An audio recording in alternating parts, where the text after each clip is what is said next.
ayaa ninkii Netanyahu ahaa wiilkii isaga uu dhalay oo lagu magacaabo Yair Netanyahu aabihiisii dab qabadsiiyay dhiigii iyo sokortii iyo cusbadii iyo macaankii iyo wixii dhan ku sii kiciyay shacabkii iyo aabihii istusay. السلام عليكم. حالة مقالة غزة halkee ay maraysaa maanta waa maalintii 232 ciidamada Yuhuudda ay markaasi xasuuq ay ka wadaan gudaha magaalada Gaza dhanka waqooyiga dagaalo culus ayaa ka dhacay dhanka bariga Rafaxna dagaal aad u daran oo aad u qaraar ayaa ku dhaxmarayay iska caabinta Falastiiniyiinta waxay soo bandhigeen muuqaal cusub oo dhiiga ku sii kicinaya oo faarkii Netanyahu muuqaal cusub oo shacabka Yuhuudda kicinaya ku kicinaya inay guriyaha ugu gargaraacaan ama guriyaha ay ku gubaan oo faarka Netanyahu iyo wasiiradiisa dagaalka tii oo ay jirtay odaygii Netanyahu ahaa oo caawa halkee ayaan galaa taagan inteen ka baxaa taagan meel ay maxkamadda caalamiga ay ka leedahay la soo xiro meel ay maxkamadda caalamiga ka leedahay Rafax Jooji meel ay wadamada Yurub ay ka leeyihiin qaarkood waxaynu aqoonsanaynaa Falastiin meel ay cadaadis 24 saac warqadaha yacni cadaadiska dhiigkarka ku furaya Netanyahu ay soo dirayaan muuqaal ahaan iska caabinta Falastiiniyiinta ayaa wiilkii isaga uu dhalay caawa aabihiisa dab qabadsiiyay odaygii Netanyahu ahaa dab cusub ayaa la qabsiiyay dab cusub waxa qabsiiyay wiilkii isaga oo dhalay wiilkaasi oo islaha aabaha yani ku taageer dhiig ayaa ku kacsan aabaha yani afarta koona ayaa looga yimid aabaha taageer u muuji laakiin mid ka daran ayuu ku dhigay arinkaasi waxa aad u faaleynaya xitaa aad ugu faaloonaya warbaahinta Yuhuudda hadda waxa socota baaritaan ay sameynayaan ciidamada Israa'iil warkayaan idinku daarin horta muuqaalkaas waa idin la wadaagi doonaa marka koowaad iska caabinta Falastiiniyiinta Xamaas ayaa muuqaal soo diray muuqaalkaas ay ku leeyihiin ciidamadiina ayaa ka dambeeya dadka gudaha magaalada Gaza ku sugan in ay geeriyoodaan duqeymaha ciidamadiina ka geysanaya magaalada Gaza ayay ku geeriyoonayaan wardadow ka tashta xukuumadda uu hogaaminayo Netanyahu been ay idin sheegayaan isaga iyo ninka la yiraahdo afhayeenkiisii Hagari muuqaalku waxaan ku hormari doonaa ninka la yiraahdo Netanyahu sidoo uu hadlayo אז פרוץ המלחמה אנחנו אכן פועלים ללא הרף כדי להחזיר אותם הביתה להחזיר את כולם וכשאני אומר כולם אני מתכוון כולם Netanyahu wuxuu yiri markii uu dagaalku uu bilowday ilaa ay hadda waxaynu ka shaqeyneenay ayuu yiri inaan soo celino dadka guryahooda aan ku soo celino kuligood markaan idin leeyahay waxaan ula jeedaa ayuu leeyahay dhammaantood dadkaasi ciidamada ee kuwa shacabka iyo ciidamadii hore lagu haystay waa markaasi muuqaal oo dadka shacabka uu kula hadlay waa muuqaal hore sidaas oo kale Benny Gantz ay iska caabinta Falastiiniyiinta muuqaalahan u soo qaateen אנחנו מנהלים מאמץ אדיר כדי להביא לשחרור החטופים. isagan wuxuu yiri kuligood waxaan dadaal ugu jirnaa sidii aan guryahoodii ugu soo celin lahayd sidaas oo kale waxay soo qaateen afhayeenka ciidamada Israa'iil ninka lagu magacaabo Daniel Hagari עלינו מוטלת החובה המוסרית לעשות הכל בכל המאמצים על מנת להשיב את החטופים הביתה. Hagari isaga wuxuu yiri korkeena waxa ah inaan dhowrno akhlaaq ahaan sidii aan u soo celin lahayn waajib in saaran waxay tahay sidii aan akhlaaq ahaan dadkaas u soo celin lahayn guryahoodii ugu soo celin lahayn muuqaalka marka Xamaas waxa ay saartay cod markaasi muujinaya naxdin muuqaal waxay keentay dadkii Yuhuudda ah gudaha magaalada Gaza ku jiray oo meyd ah oo dhulka yaala marka waxa ciwaan looga dhigay ciidamadiina idinka oo markaas idinkugu sheekeynaya inay dadkan la soo bixi doonaan iyagoo bad qaba iyaga ayaa dilaya har iyo habeenba iyaga ayaa duqeyn ku dilaya sidaas darteed war shacabka Israa'iilow ka tashta ninka la yiraahdo Netanyahu afhayeenka ciidamada Israa'iil been lowga ah isagana yani oo been habeen iyo maalin idin sheegaya ka tashta sidaas oo kale Benny Gantz isagana wasiirada dagaalka ayuu ka mid yahay idinka ayuu been idinku hurudsiinaya idinku soo kicinaya marka caawa haddadan aan idin la hadlayo barnaamijkan aan duubayo Talaabiib waxa ka socda banaanbax kuwii hore beenta dhahaya banaanbax kuwii hore beenta dhahaya oo xitaa ciidamo badan ayaa magaalada la soo tubay qaarkood military ay yihiin booliskii xitaa way xijin laasay yihiin waxa laga cabsi qabaa caawa in guryahooda ay ugu dhacaan shacabkaasi ninka la yiraahdo Netanyahu iyo Yoav Gallant iyo wasiirada dagaalka tii oo ay jirtay oo dadkii ay banaanbax ay wadeen oo ay markaasi har iyo habeenba ay markaasi cabasho ka qabaan habka xukuumadda u dhaqmayso ayaa ninkii Netanyahu ahaa wiilkii isaga oo dhalay oo lagu magacaabo Yair Netanyahu aabihiisii dab qabadsiiyay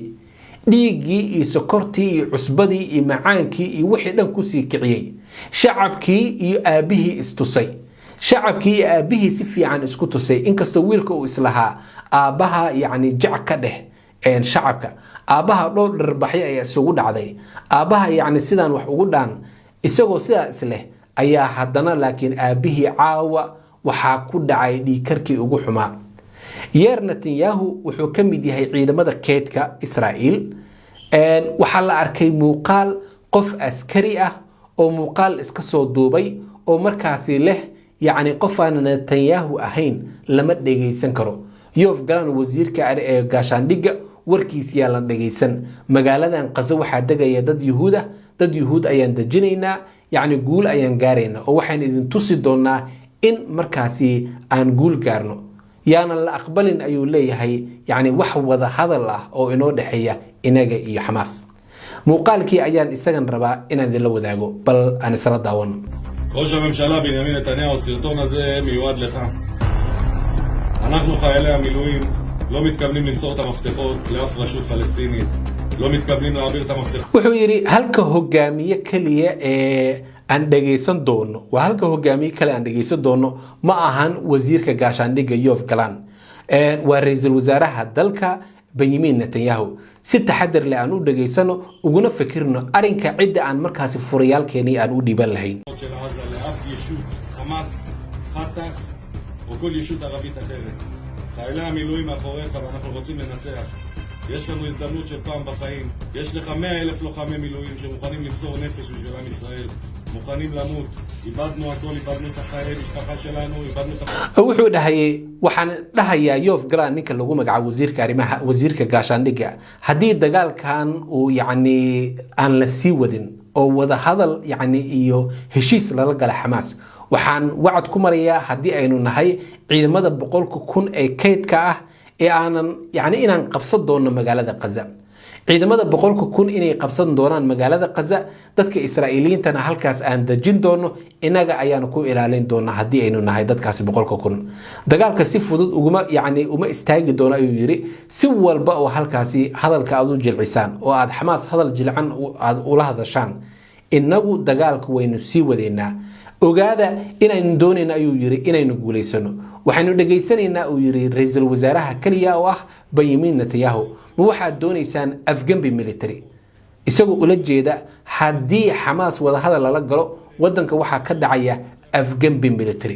afgambi military oo ciidamada keydka ay sameynayaan ayaa Israa'iil ka dhacaya ayuu wiilka Netanyahu ninka lagu magacaabo Yair Netanyahu uu yiri anigu waxaan ahay uu yiri ciidamada keydka inaan guryaheeni aadno ma karno ayuu yiri ma awoodno waxaan idin tusin doonaa ayuu yiri isdhiibidda inay ka wanaagsan tahay guusha waxaan idin tusin doonaa ayuu yiri in yuhuudda dhabta ee jirta inay guuleysanayso magaalada Gazana gacanta ku qabsanayso marka isla markiiba wasaaradda gaashaandhigga ciidamada yuhuudda waxay bilowday baaritaan wargeyska Haaretz wuxuu qorayaa in muuqaalkii baaritaankiisa hordhaca ah la ogaaday in muuqaalkaasi cid iska soo duubtay uu yahay wiilka Netanyahu uu dhalay ninka lagu magacaabo Yair Netanyahu muuqaalkaasi waxa la soo dhigay ma soo dhigin akoonkiisa oo ma soo dhigin YouTube-kiisa wuxuu soo dhigay mid kamid ah wariyaasha yuhuudda oo baraha bulshada ku leh oo lagu magacaabo Yonon Megal page-kiisa ayuu soo dhigay baaritaan ayaa bilowday oo hadda wariyihii xitaa laf ahaantiisii booliska Israa'iil ayaa qabtay waxa la ogaaday in muuqaalkaasi uu soo duubay wiilka Netanyahu uu dhalay oo uu leeyahay aabahay waa in warkiisa la dhageystaa oo kaliya oo ah sidii uu xasuuqi lahaa dadka Falastiiniinta run ahaantii aabihiis waxaynu la soconaa in heshiis walba uu diidan yahay laakiin hadda dhowr dharbaxyo oo horay ugu dhacday aabihiisi waxaa laag iyo xaraanti ugu sii daray odaygii Netanyahu ahaa wiilkii isaga uu dhalay oo islahaa bal aabbaha kaalmee, laakiin kaalmee maxaa ka raacay? caawa aabbihiisii ayuu dabka sii qabadsiiyey. shacabkii yuhuudda aad ayay u sii caroodeen, waxay taagan yihiin ilmaheenii ayaa gudaha inoogu geeriyoonaya, ilmihii innaga aan dhalnay ayaa gudaha ku geeriyoonaya, halka wiilkii netanyahuna uu mataatac meel la istaagsan yahay oo leeyahay waxaan netanyahu ahayn yaalan dhegaysan. marka wasiiradii dagaalka dhibaato kale ayaa usoo hoyatay. wiilka u dhalay oofaarka netanyahu ayaa dhibaato hor leh shacabka kusoo jeediyey, iyadoo markaasi waxaynu la soconnaa xamaas har iyo habeenba ay muuqaalo hor leh shacabkii iyo hogaamiyaasha xamaas ay qoorta isku gelinayso muuqaalada ay soo dirayaan. muuqaalada ay soo dirayaan aynu arkayno, waxayna arkayna goor dhoweyd yacni ciidamada iska caabinta falastiiniyiinta oo guryo ganjeelada inta iska furaan taangiga ee ciidamada Israa'iil hoobariska ku leh waxaan loo yaqaan D9 ka cagacagafka oo iyagana markaasi ku dhufanaya qorigan Ilyaasinka. marka caawa wixii horeba ninkii Netanyahu ahaa beenta ayaa la taagan yahay. dharbaxyadii maxkamadda caalamiga kaga timid, dharbaxyadii wadamada Yurub kaga timid, dharbaxyadii Xamaas kaga imaanaysay xagga propagandada muuqaalada ayaa hadda caawa waxa ugu sii darsantay wiilkii isaga uu dhalay oo islahaa yacni aabbaha hala dhageysto oo kaliya ayaa ugu sii daray.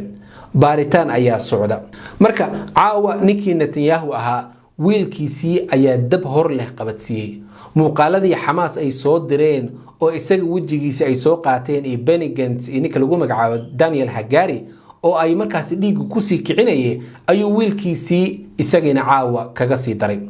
marka insha Allah wixii kale soo kordhana halkaan idinku soo gudbin doonaa.